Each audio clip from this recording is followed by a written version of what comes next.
मोटापा और metabolic syndrome x का सीधा संबंध है, स्पेशली सेंट्रल ओबेसिटी का।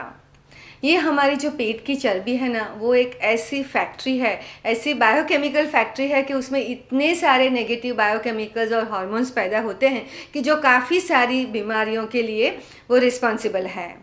जैसे कि वो जब भी बेली फैट बढ़ता है तो इंसुलिन रेजिस्टेंस बढ़ता है, उसमें से कुछ ऐसे केमिकल्स निकलते हैं कि इंसुलिन की सेंसिटिविटी कम हो जाती है, मसल में से, लिवर में से, अलग अलग टिश्यू में से। तो बॉडी इंसुलिन सिक्रेट करता है, वो ब्लड मेटाबॉलिज्म के लिए, ब्लड ग्लूकोज मेटाबॉलिज्म के लिए फिर काफ़ी नहीं होता है। फिर इंसुलिन ज़्यादा पैदा करना ज़रूरी हो जाता है। ऐसे धीरे होते होते होते पेंक्रियास थोड़ा थक जाता है और डायबिटीज़ की शुरुआत हो सकती है। और किसी को भी अगर बेली फैट है तो एक स्पेशल केमिकल पैदा करता है बेली फैट, जिसे कहते हैं एंजियोटेंसिनोजन, जिसकी वजह से ब्लड प्रेशर बढ़ सकता है। बेली फैट में से ऐसे केमिकल्स पैदा होते हैं कि जो हमारी इम्यूनिटी कम करते हैं। हमारी इम्यूनिटी कम होती है तो हमें वायरल इन्फेक्शन जल्दी हो सकता है, बहुत सालों के बाद कैंसर होने के चांसेस भी बढ़ जाते हैं। फिर बेली फैट और डायबिटीज़ का कनेक्शन तो है ही। बेली फैट से कोलेस्ट्रॉल भी जल्दी से बढ़ता है, because it disturbs the cholesterol metabolism in liver. तो आप समझ सकते हैं कि जो आप ये बड़ा पेट है, उसके अंदर की जो चर्बी है, वो न सिर्फ हमें दिखने में अच्छी नहीं लगती है, हमारे पैंट्स हमें टाइट होने लगते हैं, तो ये सिर्फ देखने के लिए अच्छी नहीं है, ऐसा नहीं है, हमारे स्वास्थ्य के लिए भी अच्छी नहीं है।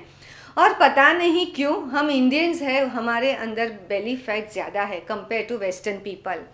तो ये क्यों है किसी को मालूम नहीं है, मगर कहा जाता है जेनेटिक फैक्टर्स, हमारी खान पान की आदतें, हमारी सीडेंट्री लाइफस्टाइल, क्योंकि हम ज़्यादा बैठे बैठे काम करते हैं, फिज़िकली एक्टिवनेस एंड स्पोर्ट्स हम लोगों में शायद थोड़ा कम है, और फैमिली एनवायरनमेंट, ये सब चीज़ें मिला के, और स्ट्रेस ऑफ कोर्स, ये सब मिला के हमारा बेली फैट का क्वांटिटी बढ़ा देता है।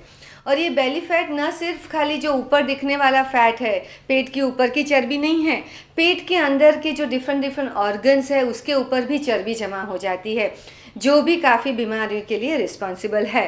तो आज से आप सब तय कर लीजिए कि कैसे भी करके वज़न अच्छा रखना है और अपना बेली फैट कम करना है। तो आप ओबेस है या नहीं है वो कैसे पहचानेंगे? तो सबसे पहले तो अपना वेट करेंगे। आपके आइडियल वेट जोन से अगर if you are more than 15% weight तो यू आर ओबेस।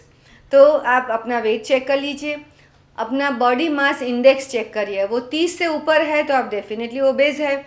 फिर वेस्ट मेजरमेंट 40 से ऊपर है तो भी ओबेस है। अगर आपका वेस्ट टू हिप रेशियो 90.95 से ऊपर है और आप पुरुष है तो भी आप ओबेस है, और 0.85 के ऊपर है और स्त्री है तो आप ओबेस है। तो आप समझ सकते हैं कि ये सब मेजर्स है जो हमें बताते हैं कि हमें ओबेसिटी है, और स्पेशली सेंट्रल ओबेसिटी है। अभी इसके लिए क्या कर सकते हैं? उसके लिए करना ये ज़रूरी है कि हमें डाइट में चेंजेस करना है, डाइट मॉडिफिकेशन करना है, डाइटिंग नहीं करना है। जब भी डाइट की बात आती है तो लोगों को यही लगता है कि ये नहीं खाना है, वो नहीं खाना है, भूखे रहना है, एक आध दो चीज़ ही खानी है, तभी हमारा डाइटिंग सक्सेसफुल होगा। मगर ये सक्सेस रेट टेम्पररी होता है।